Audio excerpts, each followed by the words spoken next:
As Scott said, the motive for this assassination attempt is not clear at the moment, but we are learning more about the moments leading up to the attack. CBS News Homeland Security and Justice reporter Nicole Skanga has an update. She is here with me in Studio 57. So, Nicole, tell us what you've learned.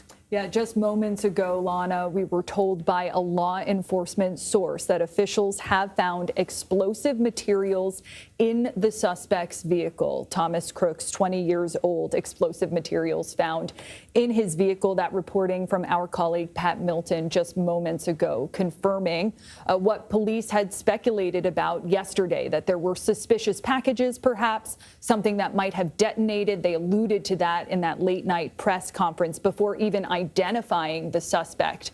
Overnight, we know law enforcement ran biometrics on the suspect, who was not carrying an ID on him, swabbed him for DNA. Facial recognition technology positively confirmed the suspect as Thomas Crooks. Not much is known about him, but we are learning more about the weapon that he used, a semi-automatic rifle, an AR-15 that he used to shoot while laying down on that shed approximately 400 feet from the president's podium. Right now, investigators looking into whether that weapon was procured from a member of his family, legally purchased in Pennsylvania. Now, Nicole, you heard Scott and I discuss the fact that he was a registered Republican. You mentioned he doesn't really have a social media presence. In so many ways, this might defy the normal expectations for the profile of the assailant.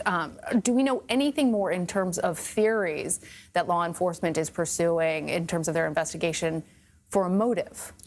Officials immediately ruled out any foreign nexus to terrorism. They are looking at whether or not he was in communication with others, but at this point, no indication that he acted alongside others. It has the sort of look and feel, one official told me, of a lone wolf attack. But again, this investigation still active, still ongoing. We do know that bystanders spotted Crooks just moments before the rally began outside the Secret Service security perimeter of this rally. They alerted police. They alerted county police, the sheriff's office, who was there, that they had seen this suspicious individual, that he looked funny to them.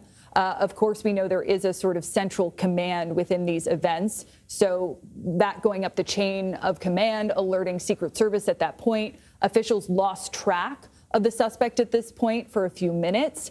He surfaced again on the roof of that shed that we keep seeing in these Google Map images, approximately 400 feet from the stage.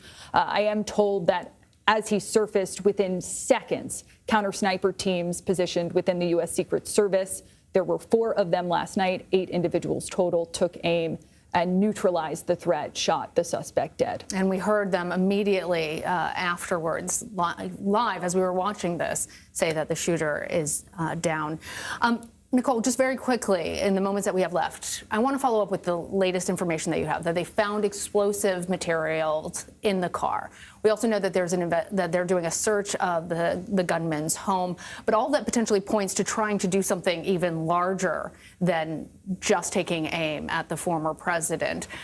How is security being ramped up at other high-profile locations? We know that New York City stepped up security at Trump Tower, other landmarks here around the city, and the RNC is just around the corner in Milwaukee. Yes, and we know that the RNC will look different this year. There are already indications that the perimeter is expanding, that some events will be moved inside.